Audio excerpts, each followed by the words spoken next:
Welcome, guys. This is the House of Fame podcast. I know it's been a little minute, man. I've been on the run, doing a lot of stuff, but now, I'm back in motion. Gonna be consistent on it again. I got a good guy with me by the name of Joe Greene. Bro, there's a crazy situation about that is, before we even tell, about, where he's from and everything like that, is when we used to work at this one gym. I'm not gonna say what gym it is, but we used to see each other. We never said anything to each other, but a lot of people would sit there and be like, hey, bro, that looks like your brother. It looks like your twin brother. Looks like your twin brother. I'm like, what are we talking about? Over and over, even like close friends of mine, and we never even knew each other. You know what I'm saying? And that's how we kind of got acquainted by, getting to know each other and stuff like that. So, Joe Greene, man, what's good, bro? Hey, what's going on, my brother? I'm happy to be here. Finally get up here and we get to chop it up. Absolutely, man. You know what I'm saying? We got a lot of things to talk about. We see each other every day almost. You know what I'm saying? We're in the same field. We train together.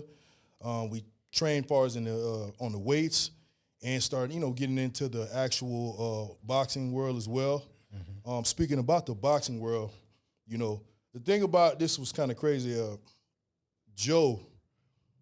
Me and Joe started working together, with the business that I have, and I never knew Joe's background. That's the crazy thing. I never knew nothing personal about him. You know what I'm saying? I knew he was a solid guy, really good dude, and I noticed that certain like pro boxers used to always come up to this guy. I'm like, yo, who is this dude? Like, how you know all these professional pro boxers? I mean, these great boxers, like these top ranked boxers. I'm like, yo, damn, what is that about?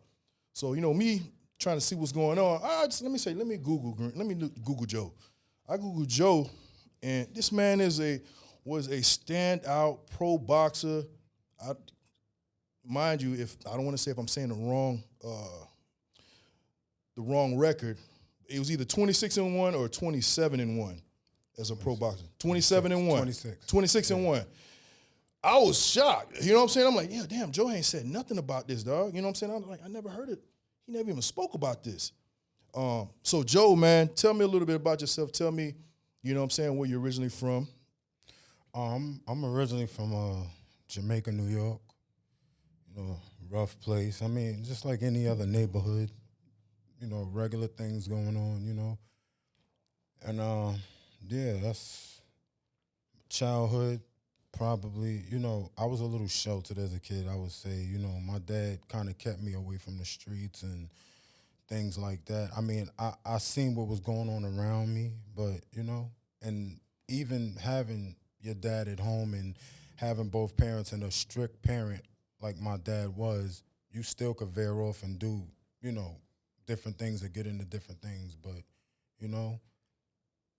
that's how I came up pretty, in line. Father kept me straight, on the straight and narrow, and into boxing. You know what's kind of crazy, bro? We kind of have like the same style a little bit as well as far as the upbringing. I feel like my father, due to the fact that he was he was in the military and stuff, he kept me sheltered and kept me structured, kept me in sports. And I think that's kind of like the same way that it was about you. You know what I'm saying? He kept you, he tried to keep you away from the streets, so he kept you busy. That's the thing that was for me. My dad kept me so busy doing track, football. I wasn't really much into the basketball, you know what I'm saying? But the track and football and then doing all this off training and all that stuff kept me busy year round. So, I mean, I think that's a great thing. But like I said, they can't watch us at all times. You know what I'm saying? I have my times where I've gotten in trouble and stuff like that doing a lot of, some bad shit. Yeah. You know what I'm saying, with the law or whatever the case is. But, your parents, they mean well for you in the best part. You feel me? Right. When did you come to Florida? I came down here 2011. Mid-2011, I came down here. I mean, previous to that, I would vacation here, Memorial Weekend. I would take random trips here. I mean, I liked it. I actually used to fight down here all the time when I was like in the midst of it, and I liked it. I would move around the city and see different things. I got to know a lot of people down here in the midst of doing that, and I liked it. So I was like, why not? Why not take the take a leap of faith and come down here and see how this would be. And I actually wound up staying. No, that's what's up.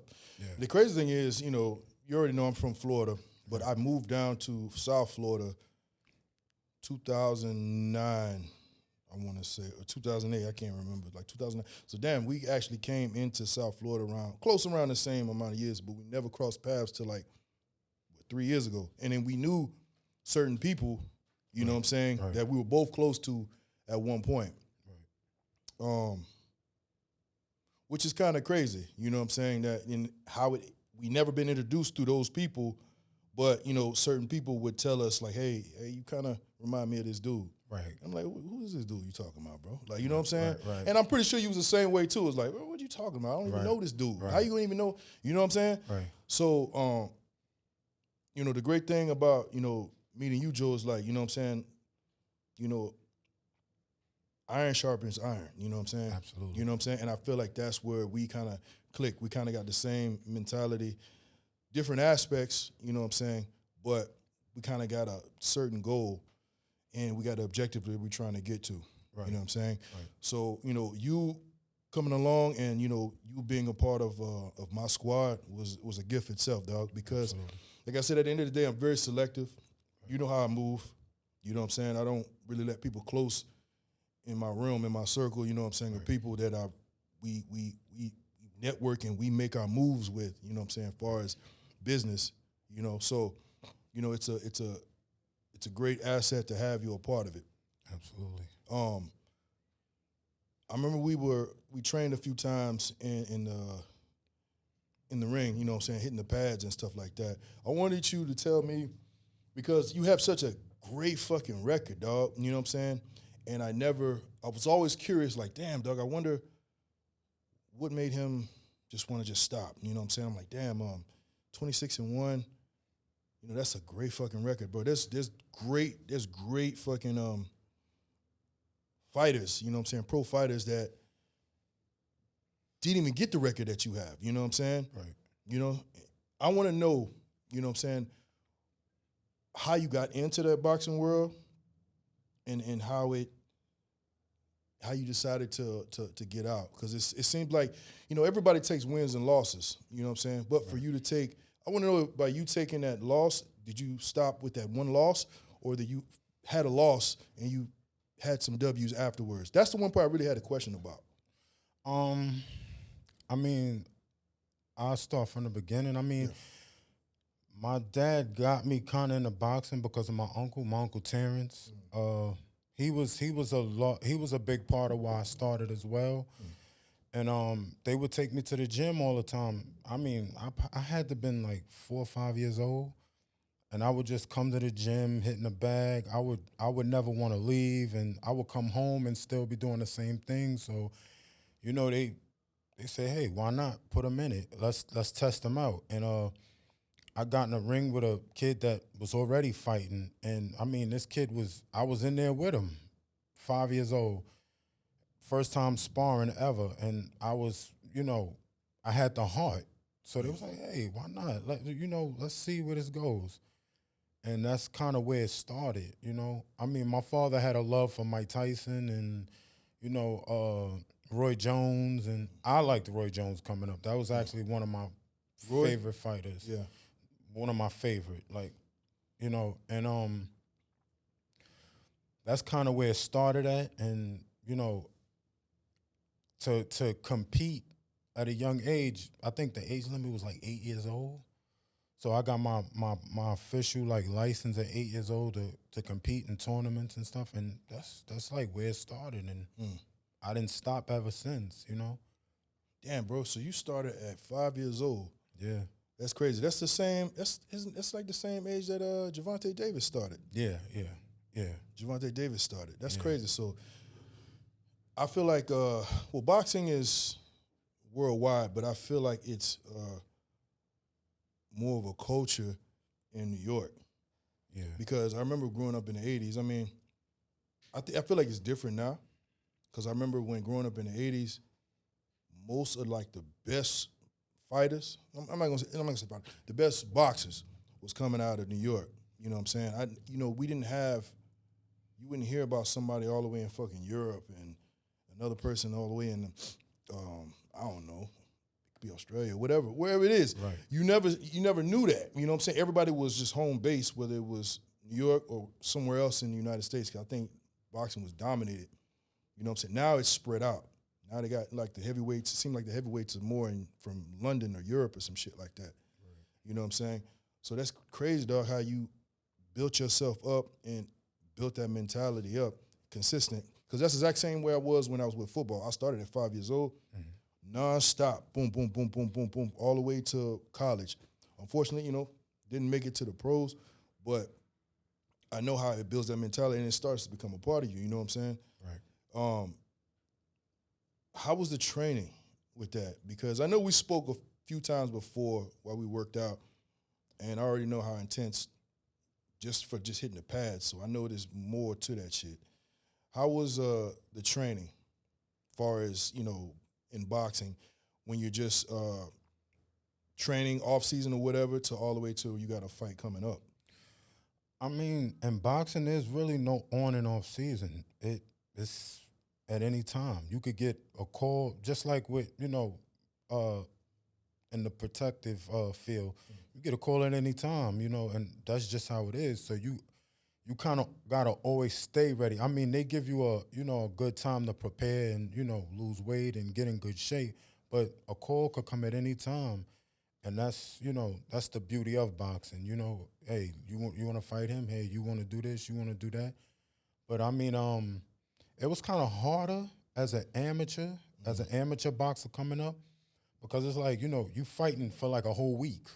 So you fighting maybe 4 or 5 times that week. Really? Yeah, so you gotta, after every fight, you gotta make weight that night before the fight, or either that morning before the weigh-in. And the weigh-ins are early, like 8 o'clock, 9 o'clock in the morning. So that, things like that take its toll on you. But in the most part, it molded me, and it gave me discipline as an adult boxing.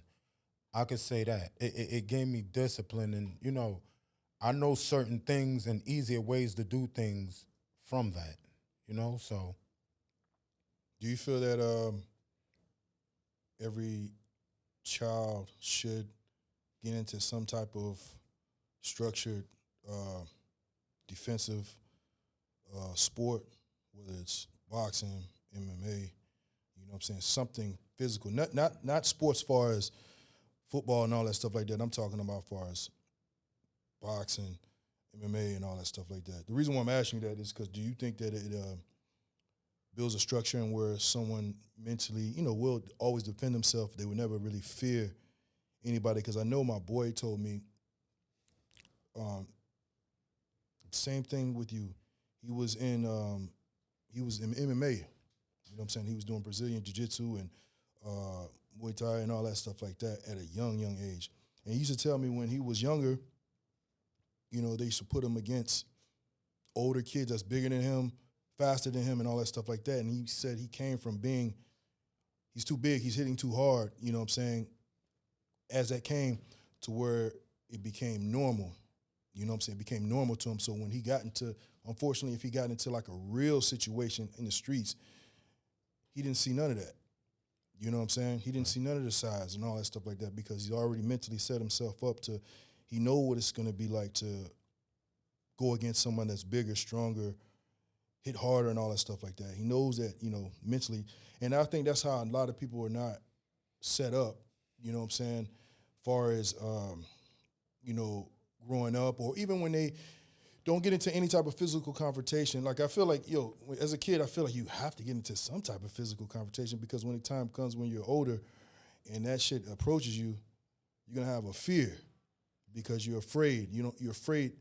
You don't know what the punch is going to feel like. You know what I'm saying? Right. Or if you get hit, the people I know that don't fight, that never been in a fight, is that they get into a situation, they'll get into a fight, and then when they get hit, they stop. They're shocked. You know what I'm saying? Mm-hmm.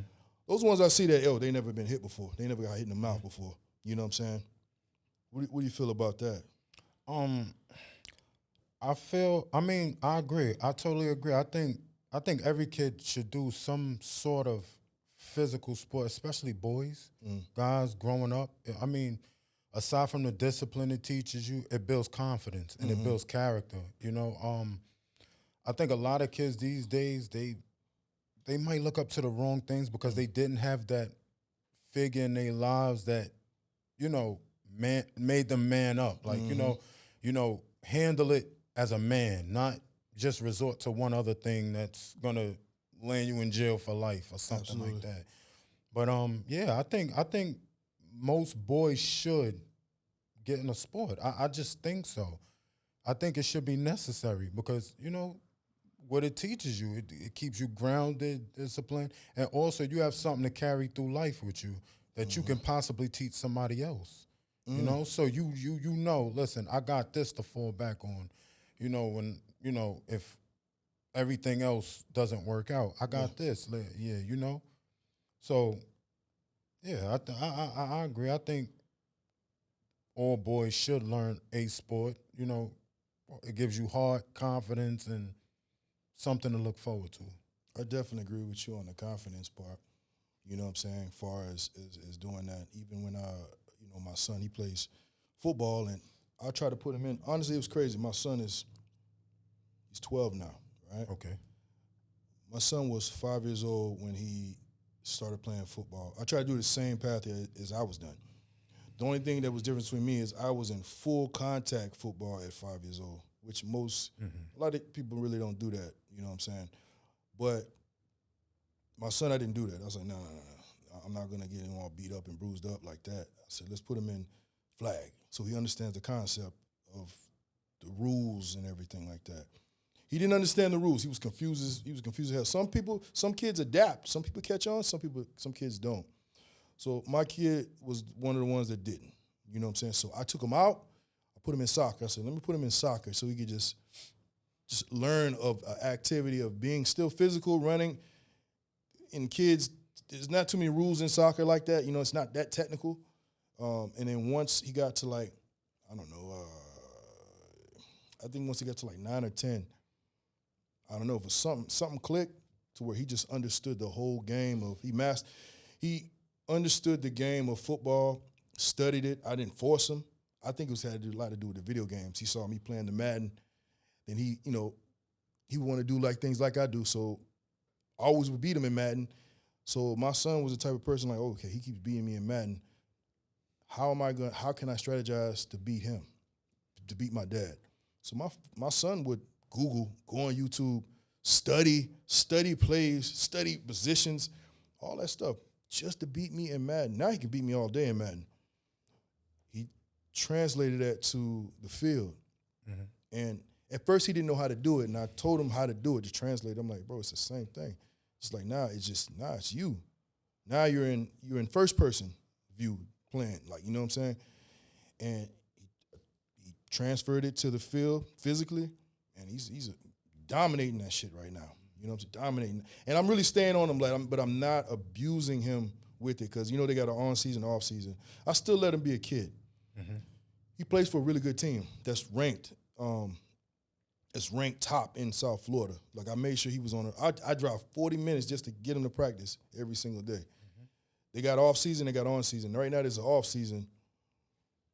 I don't abuse that. I still let him, I still want my son to be a kid. I still want him to go play video games, go to the park, let's go to the movies and stuff like that. Because the way I see the reason why those kids are so good is because it's just nonstop, drilling it in them. They doing it like it's college. You know what I'm saying? And I don't want to take that kid away. I don't want to do it like that because that happened to me. You know what I'm saying?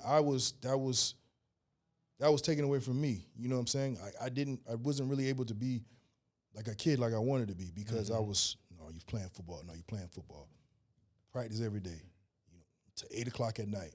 You wake up in the morning, 6 in the morning, you go to school. In the school, 2 p.m., you got 3 hours before practice again. You know what I'm saying? You become a robot.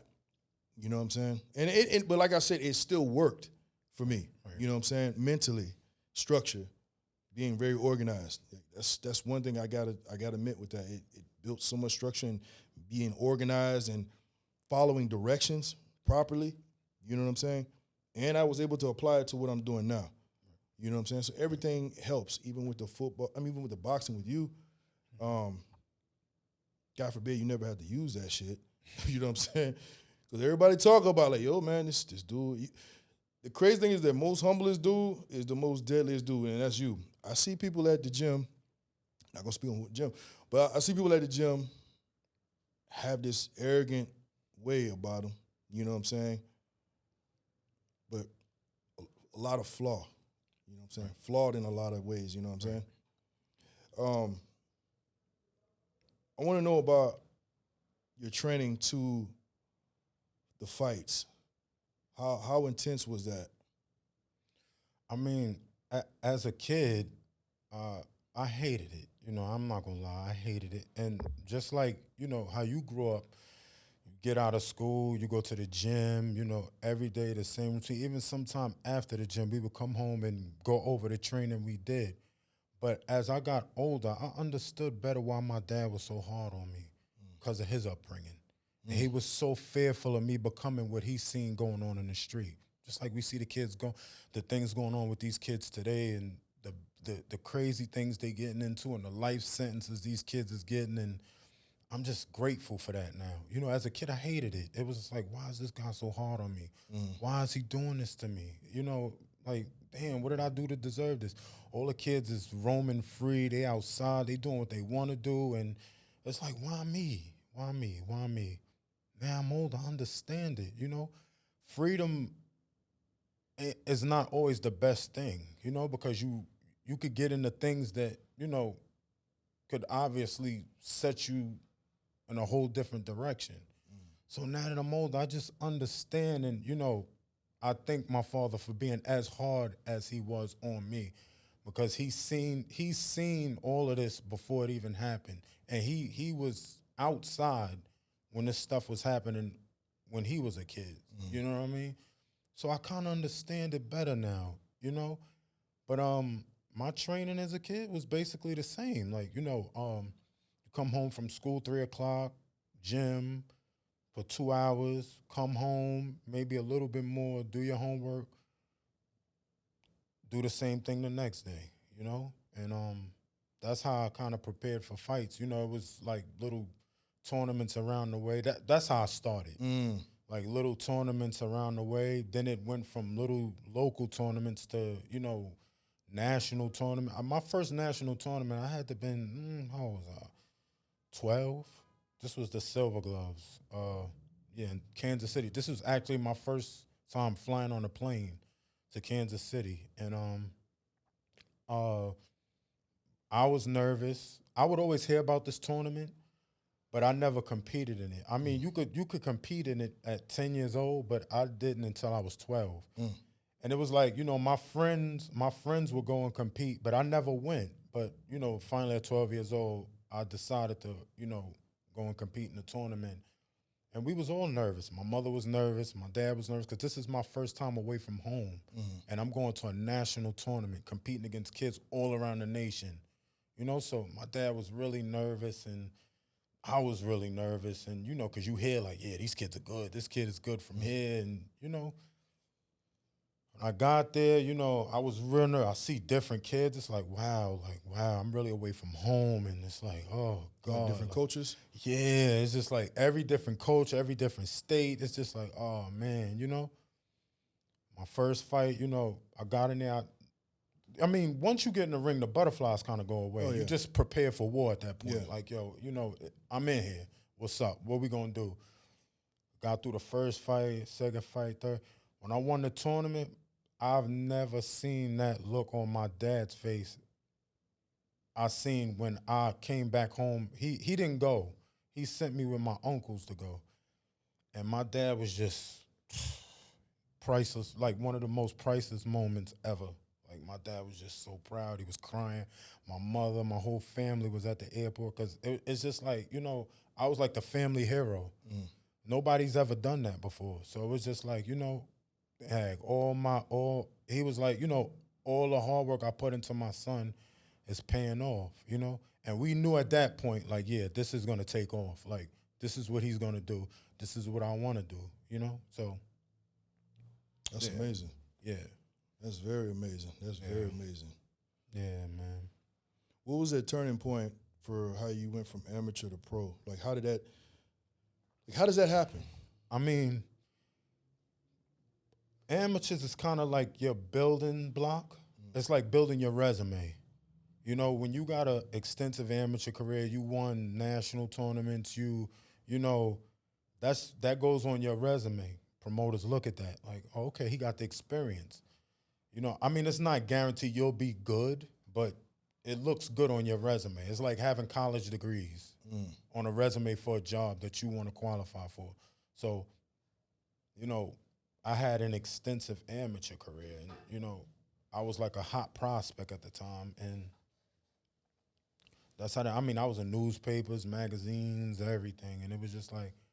But all in all, with boxing, it's just like me in general in life. I just never liked fame.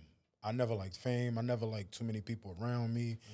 I just never was a fan of that. You understand? So I never took too well to it. I just always wanted to be by myself.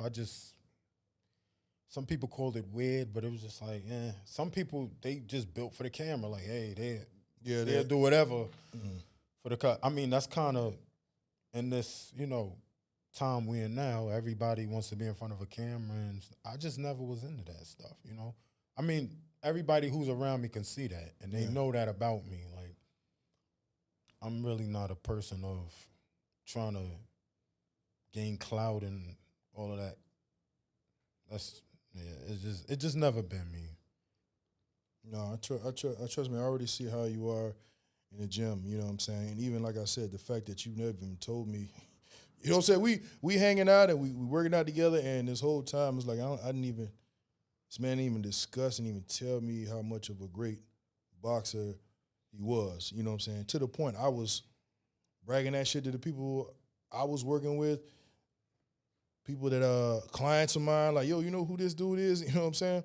Because, you know, a lot of people, most people are very cocky, very arrogant. You know, they'll come in, especially with the type of resume that you have in the boxing world. They will come and smack that in anybody's face. Like, yeah, I used to do this. Yeah, I was this. Yeah, I was that. You know what I'm saying? And you never did that shit once. I didn't even know that you was a fighter at all. You know what I'm saying? I thought you just one of the regular guys that be at the gym just hitting the pads, doing the pads, you know what I'm saying? Because I never saw you shadow boxing. I never saw you sparring with anybody. I never saw you in that area, in the gym, you know what I'm saying? So I was like, okay, he probably jumps in there from time to time to work his clients out or whatever, but not knowing that there's a real situation behind the picture. Right. You know what I'm saying? Which, man, I give you a lot of props for that. A lot of respect for that, bro. You know what I'm saying? I think that's what made me, you know, look at you even more like, yeah, damn, bro, this dude, very, very, very fucking humble, very humble. I see how he moves. You know what I'm saying? His heart is pure. Right. Not many people like that down here. You know what I'm saying? Yeah. In this industry, in this world in general, especially Miami, you know, people don't want to fuck with you unless you have something to offer them. You know what I'm saying? That's how people come to me. You know what I'm saying? They'll come to me of like, you know, they want something without having anything to offer back. And I don't look for anything back. But I'm the type of person like this. If I don't know you and you come to me with wanting something, I'm gonna say, hey, okay, what can you do for me for me to do that? You know what I'm saying? Because I don't know you. You know what I'm saying? We have no bond, no type of relationship, no type of social relationship or anything. You know what I'm saying? Right. Now my people in my circle, bro, I give them the world. I put them in my whole thing. My connections, your connections. Whatever how you do to make yourself grow. Mm-hmm. But you know what I'm saying? That's how you got to play careful because you do that with everybody, that's just gonna spread you thin. Right. You know what I'm saying? Right. But that's how whoever I introduce myself to, especially when I know that there could be a hot product or whatever, they're booming or whatever the fact is. You want to network, you know what I'm saying? But before I introduce myself to that person, I will have something to offer, you know what I'm saying? Because I know the value. Okay, this dude, this person, whoever, this situation is a hot value. what value can I bring to show that I'm on that same caliber too as well. That I'm not looking like, hey, I'm just trying to know your insides to get what you have. You know what I'm saying? No, I'm like, yo, I got high value too. You know what I'm saying? Let's make a trade. Let's see what we can do. Let's make it make sense. Let's sit there and network. Let's make it work. Mm-hmm. You know what I'm saying? You are gonna meet people. I've met people that really probably didn't have nothing to offer, but I saw just potential. Mm-hmm. I ran across a lot of people like that, and I put them in my circle because I'm like, bro, this dude got a lot of potential. He just need that push. He just needs somebody to help him get through the door. You know what I'm saying? You'll meet people that's genuine like that. You can see the genuine in them, and you can see the people that's just, they out for something. They just trying to get what you got. Mm-hmm. You know what I'm saying? And that's how I filter my shit out. Mm-hmm. That's how I got put on. Right. I didn't ask to get put on. You know what I'm saying? I didn't ask that person. They just saw the hard work and the ethic that I was doing, and they saw the value. They saw the potential. Like, yo, this dude got potential. If I could just put him right here, do this, yo, this dude gonna go far. And I went far by that. You know what I'm saying? I went far. That person chose the right guy. You know what I'm saying? You ever thought about going back to boxing? You're still a young man. You know what I'm saying? Nah. Never thought about it. Once I walked away, it was over. Everybody, everywhere I go, everybody's asking, including me. Never. Shouts out to Brand Wrist, by the way. You know what I'm saying? I tried to talk Joe into getting back into the flow of things. Let me ask you this question. A lot of people don't like to talk about money. How was the money when you were into that world like that, the boxing world? Because I know when you got those top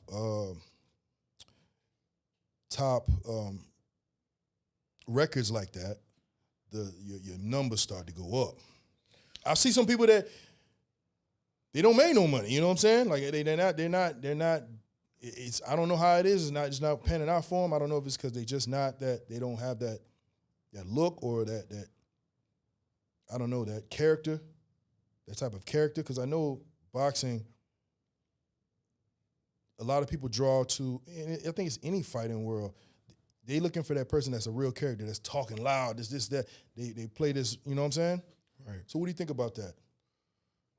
I mean, it's good. Everything is good with boxing, you know, besides the behind the scenes and the things you go through up until the fights. Mm-hmm. You know, everything else is great with it. You know, doing anything from a kid to an adult takes its toll on you. It's gonna take its toll on you at some point in your career, and where you just like nah, it's over. How many times I got offered to come back and yo, you could do this, you could do that, good money too, and nah. I'm good on that, man. You know, nah. And yeah. Once I walked away, it was over. I just knew it was over. I do believe that money is not everything. Yeah. I don't know how in depth yours was, but I have a close friend that we grew up together. He went to the pros. You know, he made it to the pros, made millions, them big signing contracts, and then he had quite a few years in the pro, and they wanted to sign him for another like 6-7 mil. Mm-hmm. And he said no, bro. He's like, nah, I wanna enjoy life now. And in my mind was like, bro, 6-7 mil, bro, you better keep stacking. He was like, bro, when you're not there mentally, you're not playing like you want to play. Now you're just playing just to hurry up and get the money. And that's when things can come to where you can get hurt. You know what I'm saying? You're not playing to your full potential of when you was at one point, and then they start seeing you on a down spiral because your heart's not there. So, man, I think that's a serious situation when your heart's not in anything, especially sports. Mm-hmm. If your heart's not there, all that shit shows. My junior year of college, when I was playing ball, I think that's when my heart left football. Like, all I thought about was football when I was growing up.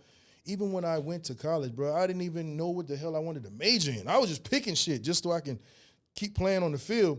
And then when I got, I don't know, something hit me my junior year and was like, yo, I don't think I want to play this shit every year. You know what I'm saying? I don't see myself playing like you really think about it. When you're a kid like playing in youth football and in high school, you're thinking about the bright lights and the money and your name in the back of that pro jersey. But once you get to that one point where you're like right there, like I was right there. I had the Philadelphia Eagles come out there, scout me and made me run the 40s and all that stuff. I had the Tampa Bay Bucks come out there, make me run the 40 after practice and all that stuff like that. But dog, once you get to that level and you start evaluating when you're like right there and you're thinking, because like I said, I don't know the severity of the practices with training with you. Well, I looked at the practices with me when I was in college, and I was like, bro, I don't think I can deal with another one of these, another year of 2 of these hot-ass practices.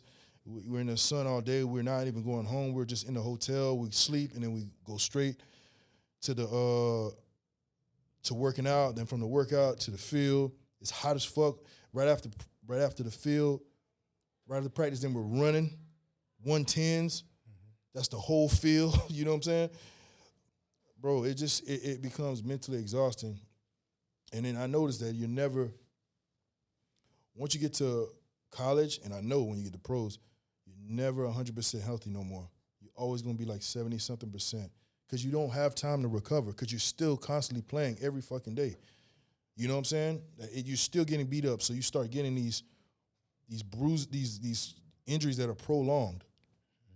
You know what I'm saying? I still got them injuries to this day. Shoulder, like rotator cuff, still messed up when I wake up in the morning. Achilles, still feel like it's been stretched from, you know what I'm saying, when I ran the ball and I got tackled and the whole defensive tackles, all the tackles landed on my foot where it kind of fucked up my damn Achilles. But yeah, bro, I see what you mean about that. I mean, it's always, I think in sports, it could take one night to end a whole great thing. That could send your mind in a whole nother direction, and where you like, nah, this ain't for me no more. This not for me. Tell me what was that with you? What was that night? What was that moment that it just sparked? Like, go back and think about that moment, that year, would just turn everything around. Your heart just wasn't there no more. I mean, I say after my Yankee Stadium fight, and I'm not, shout out to the guy for it. Me and him are friends to this day. We still talk sometime. But it's like my mind wasn't there. I was there physically, but my mind was somewhere else. Like, I just want this night over. I don't want to be here. Just, God, let me get through this night. It was just like, after that night, my mind was just like, nah. And God knows I had the potential to beat anybody. With the power and the mind state I got, but when your mind ain't working with your body, nothing will happen, Just like they say, don't chase the money, chase the greatness. Because when you chase the greatness and your heart is into the greatness, the money will come in abundance. That's nothing. It'll come every which way at you. Chase the greatness of the sport. If you truly have love for it and you chase the greatness and you perfecting your craft, the money will follow in abundance. And more things will come with that. Everything comes with that. But if your mind ain't there and you really don't want to do it, I don't care how good you are, it's not going to happen for you. At some point, you're going to hit a roadblock and you're going to stop. And that's kind of what it was for me, I knew at that point I didn't want to do it no more. I was just going through the motion, man. How did your family, like your father, feel about that when you stopped? Did he try to understand? Did he understand, or did he feel that no, you got to keep going? I mean, my father got me into it, so I mean, he's always gonna believe in me. Like, I know you could do this. My family, I know you could do this. Come on, you still young, you still in your prime years. Come on, do it. My promoter and manager, everybody, yo, you know, you sure you don't want to do this? And boxing websites calling me, hey, yo, what's up, Joe? Like, why you, like, what's up? What's going on? Why you don't want to do this? Come on, do this. That's overwhelming. That gets overwhelming. And it's like, that pushes you further away from it. Like, nah. I'm good, man. I'm good in my thoughts. I'd rather be normal person, and no cameras, no ring, no boxing, no nothing. And Yeah. I was comfortable in my decision in doing that. You know, That's crazy. You know, because usually most people, and it's most people that probably haven't been in that bracket like that to be where making big dollars. You know what I'm saying? Your face is on billboards and all that stuff. To you saying that you don't want to be in that light no more. You don't want to be that famous guy no more. You don't want to be. You don't care about the money no more. And others than another person that's never been in that lives a normal life. You know what I'm saying? Is living. You know, but dreams of being in that situation because they don't know the caliber or the sacrifice of what comes with it. I think everything has a damn cost, dog. I think everything has a cost. Everything. Like anything that's great related, it has a serious price on it. You know what I'm saying? And it's time consuming. It's time that's taken away. You know, even with the line of work that I'm in, you know, I'm doing really good. You know what I'm saying? My business is booming. You know what I'm saying? Everything is going great for me. But I know the sacrifice and I know the time and I know what's being lost. I'm trading time for certain things. You know what I'm saying? I'm trading situations. I trading a lot of stuff. You know what I'm saying?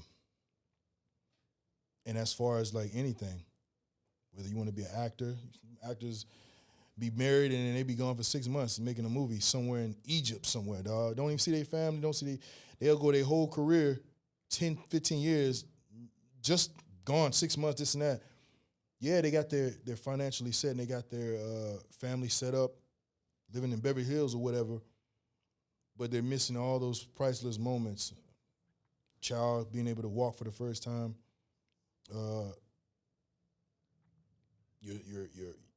your son graduates, whatever, or your son makes his first touchdown, or something like that. And that's thing that I feel like that's something that you gotta swallow and deal with. I'm not gonna lie to you. I used to, back in my hometown, I don't want to say I used to frown upon it, but I'm like, yo, why is everybody just comfortable, just working just regular 9 to 5s? Why is nobody, trying to? I'm not saying better themselves, but why they're not going to the maximum? You know what I'm saying? This is short life, bro. Like life goes fast, and like, why are they not pushing to the max? You know what I'm saying? What it is. But then I sat back and I realized by me pushing to the max, which I still am because that's just the way I'm built now. By me pushing to the max, it's like you warp through time and you realize like, oh shit, what all that time I just missed. You know what I'm saying? Then I'm sitting here watching old friends, childhood peers, having all these great Kodak moments with their kids, their wife, going trips and all this stuff together, all this stuff. And I still never experienced that. You know what I'm saying? I have, kids, but I never experienced what I was seeing, what my childhood peers was doing, you know what I'm saying? And I was like, and they living normal lives, dog, you know what I'm saying? It's in my town, it's not a lot. You know what I'm saying? It's a great upbringing there. I'm not going to take that away, bro. I had my best childhood there. Growing up in small city. It's not a town, like a small city to where, less population, you can do more things and stuff like that than being in the mix of a city that's got so much turmoil and stuff going on. But I saw the big difference, bro. You know what I'm saying? And it took me a while to figure that out. I had to slow down and backtrack and sit down for a second. I'm like, okay, now I understand why. Right. They chose this instead of this. You know what I'm saying? I mean, I think that's with anything. You know, when you actually in it and see what it requires to stay there and maintain that, it's just like, oh my God, it's a headache. Every day I wish I was just a normal person that never did this, never did that. I mean, I don't really regret it, but it feels better to just live simple. It does. And anybody at that level that's been there, I mean, since a kid doing it, growing up, will tell you the same thing. You know, any kid that's done it, that's been in the light since they were children and grew up as, you know, adults still in it, everybody could tell you that. They wish they was normal. You know, they could walk and nobody bother them and they could just, you know, be blending in with normal people and stuff like that. Yeah, of course, you know. You pay a big price for fame. Fame is a big price you pay, you know.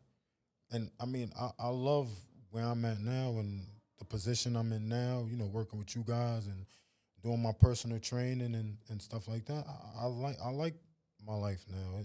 I like the normal. I love living normal, extravagant. I mean, I've been there, done that. I like normal, like being able to go to the store and come home and having my good friends and, you know, kicking it with people I kick it with, you know. Yeah. It feels great, man.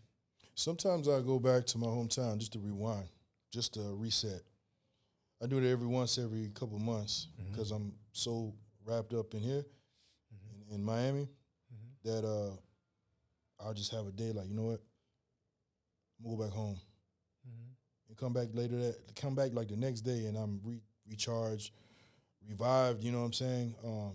And it's a refreshing feeling. You know, you go back to old friends of yours that just love you for you, just who you are. And instead of you come over here, people be with you because what you have or what you can give.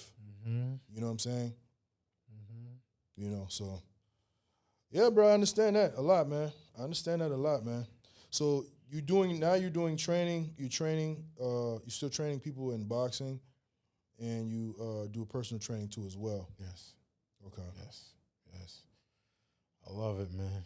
It's a new beginning, and I like it. Yeah. I like it. I like the bodyguarding world too. Oh With yeah, you yeah. guys, you know. Yeah. I got into that. My man Arthur. Yeah. Shout out To my man Arthur, man. I love that guy, man. Yeah. He's an honest guy. Yeah. Real honest guy. I could go on the record as saying that he's a real friend of mine. Color wouldn't make us no closer, man. Yeah. That's my brother, man. But how we met, I mean, I don't know how she's on camera, but you know how we met wasn't in the best way. But after that, it was just like me and him is like this. That's like my real brother. Like me and him, I could talk to him about anything. He talks to me about anything, you know. So that's kind of how I got into that. I mean, how did it happen? I think I was chilling in the house one night. He just hit me like, "Yo, you want to do so and so and so for me?" I was like, "Where?" He was like, "Here." I was like, "I bet I'll do it." That was my first time doing that. Like I never. Sometimes people get blessed like that. Yeah, bro. it's just like, you know, you learn on the job sometimes. Like, you know, hey, you want to do this? Come on. I mean, rest in peace to Shamir, my boy, man. I Shout love out him to Shamir, death. by the way. That's my brother. He used to always ask me, like, yo, you wouldn't want to get into doing that? I just would always brush it off, like, not for me, man. That ain't my thing. That's your thing, man. You know, we used to kick it here and there, you know, stuff like that. But I never really thought of doing it until, like, you know, that night Arthur hit me, like, yo, you want to? Now you done hit the ground running, boy. Yeah, now you man. on Twitter. You on Twitter, dog. You man. going viral now, bro. I don't want no problems with nobody, man. You going I'm viral chilling, now. man. But things like that happen to people that that delivers good energy out in the world, and the energy always comes back the same way. So that was just bound to happen. Yeah. You know what I'm saying? Whether it was doing private security / bodyguard work or training or any of the case, you know what I'm saying? So that was just bound to happen. Right. You know, and that's why I never frown upon anybody. I don't care how low they are to the ground. I never feel like I'm better than anybody. I always give out good energy, and that junk always came back to me 10 times fold. Right. You know what I'm saying? I mean, we all have our highs and lows in life. Of course. Man, I didn't hit rock bottom. I mean, rock bottom. Homeless and Yeah, I've been had there. nowhere to go, no money, no nothing. Just rock bottom. Like, and then something just clicks one day. Like, all right, you go this way, and you know, no matter what, God will direct you in the right direction. You just have to be ready for the situation. Mm-hmm. You know what I mean? And I mean, prior to me doing bodyguard and Arthur calling me, you know, I mean, I was doing my personal training thing. It was going fairly well, you know, but it's like him doing that just gave me like another, you know, purpose and another avenue to go in aside from personal training, you know? So I thank him for that. I mean, he even got me in the church and stuff again. That's good. You know, he got me into God and, you know, that's my brother, man. Yeah, man. I Shout out to appreciate Arthur, him. man. I Shout out to appreciate that him boy a lot, Arthur. man. Arthur, we're going to get you on the podcast, man. I'm going to try to get you on sometime next week, the end of next week, possibly. Me and Arthur talked about it when we was amongst each other and stuff like that. So, Arthur, yeah, you will be on here. I'll have everything prepared for you. I know you're going to go. I know you're going to go in 100. Yeah, my boy honest. He man. going to go in 100. He say what he gonna feel. he gonna say what he and he feel. gonna stand on it. That's my brother, man. For real, man. That's my man. But yeah, Arthur's a good dude, man. Arthur's a good dude. Real good guy, man. I met Arthur when I met him in I think I was in Boca or Pompano. So I was so far up north. Man, we didn't speak to the moment I was walking out. I was just working out in there. It was a gym that somebody invited me to. So I drove like an hour north, like damn near West Palm Beach, to go work out there. I'll be doing crazy stuff like that. And I was just working out randomly, man. And I was on my way walking out, and he stopped me. And I think it's because I don't. We'll probably clarify when he gets on here, but I want to say it was still in regards to bodyguard. Because he stopped me and he was like, hey, and I know it's something, probably saw something of me on social media, something like that. And that's when we exchanged numbers. It never really got that far. We exchanged numbers and really never contacted each other because he found his own way of motion. You know what I'm saying? And once I go back down south to Miami, it's like out of sight, out of mind. You're not thinking about it no more. I didn't build no relationship with him yet. You know what I'm saying? And then I started seeing, like, maybe about a year later, I started seeing Arthur moving around. Like, I started seeing him here, and I'm saying, oh, damn, he done found his motion. You know what I'm saying? You start seeing, when you start seeing people there, here, this and that, like, oh, they're in motion now. They're in motion now. And that's the same thing as far as I know you got it in training, and in boxing, training and all that stuff, but as far as this whole private security world, it's going to start happening that way too, because now they're seeing the motion going on. Now you've kind of like catapulted, took a leap, a extra step ahead of people because you got caught going viral. Sometimes some people don't never go viral, and they go their whole career. You know what I'm saying? You've got caught in a moment of working. You weren't trying to go viral. You weren't trying to be in the limelight. You just happened to be in the right place at the right time when you was working, and it was just boom, and your junk went. You know what I'm saying? You take advantage of that because there are going to be people coming to you about working. You know what I'm saying? Like I said, remember when we was working out, that one guy that came up to us, I know you didn't want to say much because we were both there. I know you're not a talker person, but I want to say, because it happened all around the same time when you went viral, I'm pretty sure he came up to us because of that. Right. It wasn't because of me, bro. I'm trying to tell you, bro. It wasn't because of me. It was probably because of you were already getting caught going viral. I was on there too, but you had like more of a moment of the situation. You feel me? So what I tell you is I think you need to try to take advantage of that. Be a little bit more talkative. I'm not saying being everybody's buddy, friendly, because I don't like people like that either, but be a little bit more open. If somebody comes to you and asks you about something like that, yo, be confident and stand on that. Yeah, I do this, I do that. You know what I'm saying? Yeah, I move around this and this. Yeah, take my number, whatever. Or let me get your number if you don't like giving your number away. Because you don't never know what can transpire from that. You know what I'm saying? Right. Like that. I haven't reached out to that guy yet, but you never know. You know what I'm saying? I could reach out to the guy and it could go to something big. It just like right now, you know, I don't feel like I need to right now. You know what I'm saying? Everybody's doing good right now. You know what I'm saying? But yeah, that's all. That's only really advice I give you, bro. Is be a little bit more open, a little bit more open. I feel like if you were a little bit more open, I feel like we probably could have met each other way sooner and been way in motion earlier. You know what I'm saying? And it would have been a totally different thing happening. But I know things happen for a reason. Right.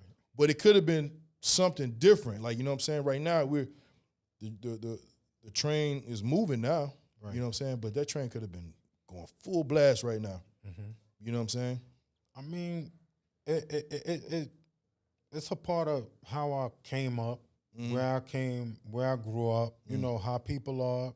Where I'm from, nobody really, we're not friendly people. No, people are not friendly like Southern people, like here in Atlanta and, you know, the Southern country, I mean, Southern states. hospitality, So I still kind of had that attitude in me. I mean, I'm veering away from that slowly. You know, I'm getting better at talking to people and, you know, networking and kicking it and stuff like that. I'm doing way better now. You know, I'm meeting new people. I'm getting more opportunities when I started doing it, when I started talking to people. So, you know, everything changes with time and experience, you know? It does. Everything changes with time and experience. And the higher you go, the more it forces you to be a certain way that you weren't before. Because if you remain the same, you'll go but so far. You know? So gotta evolve. Absolutely. You gotta grow mentally, not just physically, but mentally. Here, when you grow here, everything else manifests. You know? So that's where I'm at with it now, you know. Good. Do you see yourself as far as this this private security world, do you see it being a career? Because you know this can take off. You can come and find the right connection with the right person, and that person can take you to the moon. And then, you know, you got clients and all that stuff. Because this happened to someone that I did put on previously. And he used to train people all his, you know, for the last 5, 6, 7 years. He's one of the master trainers. You know what I'm saying? Really good with the firearms. Really good. That was just that's something I didn't even know. He was so good with the firearms. You know what I'm saying? So that's how me and him clicked. We knew each other prior, but what made us click really hard was that damn when he was doing the firearms, and I was so shocked because I'm like, damn, I know you this long. I know you since 2009. All I remember is you just, you know, you were a trainer. You didn't tell me you had this whole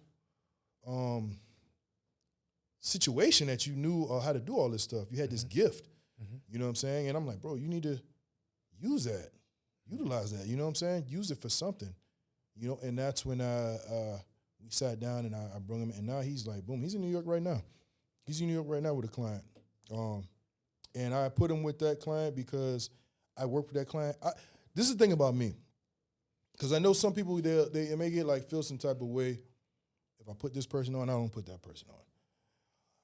I've learned that every client and every person that I have may not be a good fit for that person. You know what I'm saying? There's some that I know that's militant. There's clients that I know like, hey, you don't want you to talk. You don't speak into being spoken to.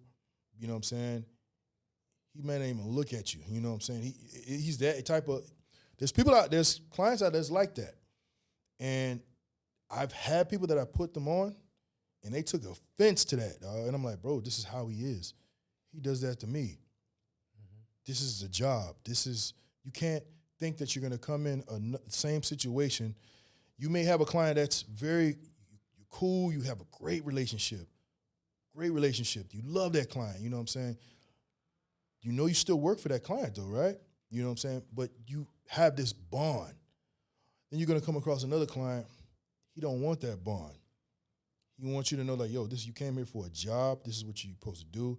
I don't want you getting close to me. I don't want to have no relationship. I don't want to have no talk relationship with you. You know what I'm saying? Yo, I'm gonna give you these instructions. I'm only gonna tell you one time. And let's execute it. You gotta be able to switch that. Not everybody can do that. Right. That's what made me get as far as I am now. I was able to adapt to whatever environment, whatever situation, with any type of client. You know what I'm saying? You have to learn to adapt. Every client is different. Right. You know what I'm saying?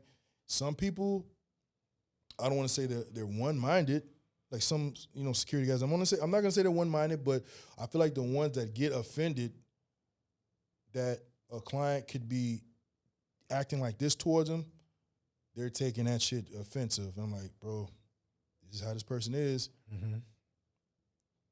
Give you in this situation I put you in this situation. Now, can you adapt? This is off of trial and error that I had to do, that I had to learn. Like, oh, I'm learning now that, hey, I just can't put everybody on. This guy can be a great bodyguard, but that doesn't mean that he's gonna adapt to this client. I had clients in my past, and I had learned this. I had clients in my past, way in the beginning. I want to say it's in the beginning years of my career. I didn't know how to adapt. I took everything in offense. You know what I'm saying? I was offended by everything. Mm-hmm. The client will talk to you one day, and you're feeling, okay, everything's good. And the next thing you know, he ain't even looking your way like you did something wrong. He's treating you a certain way. He's irritated, this, and that. And it may not even be you.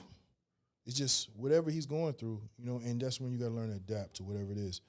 So that's what I'm trying to tell you. Like, when you're gonna face some situations that's gonna test you, are you gonna get mad at the client, or are you gonna just adapt? You know what I'm saying? That's the best advice I can give you. Right now, you're running into clients that like you, and then they'll talk to you. They'll start they'll have a conversation with you, pretty much. Right. You know what I'm saying? Right. You haven't came across that other client yet. I mean, it's basically with stuff like that, you got to have people skills. You got to know how to read a person. You got to know how to read a person's mood. You know how they facial expression. You have to know how to read people to like you said, to do this. Mm-hmm. You know that's growing up and business, anything. Mm-hmm. You know, you got to learn how to read people, and I can read a person. They not in the mood today. Are they in a talkative mood? They not in the mood to talk. They don't want nobody bothering them, and I know how to adapt. I'm like that. We all like that. Mm-hmm. Some days we feel like talking. Some days we don't. We don't want to see people, and so it's all about adapting. Nobody's the same every day. Mm-mm. You're not. Like you said, all of us we got stuff we going through, and you just got to know how to adapt to people. Sometimes I see you, and the other day, matter of fact, when I came in the gym, you was like, Joe, you mad? Like, nah, bro. It's cool. I just thought you wasn't talking to me. Oh, no. You remember that day? You was like, yo, you all right, man? Yeah. I was like, nah, bro, I just read. I read like, okay, energy. Cool. Yeah. All right. Just like you read me, like, yo, you good, bro? So I mean, I'm kind of good with that. I'm a people's person, but then again, I'm not. Yeah. I could definitely always read a person. Like I know what a person on. That's just me. Yeah. I know when it comes to the gym, I have days where I'd feel like talking, working out, you know what I'm saying? And then I have days where I'm like, man, I don't want to be bothered, bro. I'm just going to come in here and leave, in and out, you know what I'm saying? But, yeah, bro. Joe, man, this has been a good one, brother. Yeah. We working out later today? Yeah, let's do it. Let's make it happen. Yeah, let's work out later today, bro. I got to hit the mitts again, bro. I see you and Arthur getting it. Yeah. Arthur getting it in, bro. Yeah, that's my boy. Arthur getting that shit in. in. He good with it too, man. Yeah, he getting it in, man. Joe, man, is there any shout outs? You want to tell about your training or your social media, your page or anything like that to send any shout outs? Contact me at Mean Joe RSC. Personal training, get it feigned. You need me for security. That's it. Now you heard the man. You heard the man. Fame Personal Protection. Hit the website, man. You can hit me on my website if you want to request Joe personally. You know what I'm saying, and I'll send them your way. Absolutely. It's House of Fame podcast. I appreciate you guys. I'll see you on the next one. Yeah. All right. All right.